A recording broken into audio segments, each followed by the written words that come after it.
మనసులో భయాలన్నీ మరిచిపో, మగతలో మరో లోకం తెరుచుకో, కలలతో ఉషా తీరం వెతుకుతూ నిదలతో నిశారాన్ని నడిచిపో, చిటికలోన చిక్కబట్టి కరిగిపోక తప్పదయ కాంతికి దూరగా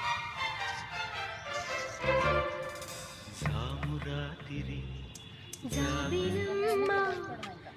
రోజు కొంచెం కొంచెం వస్తున్నాయి.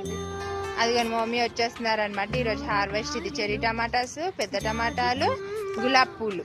ఇది మన హార్వెస్ట్.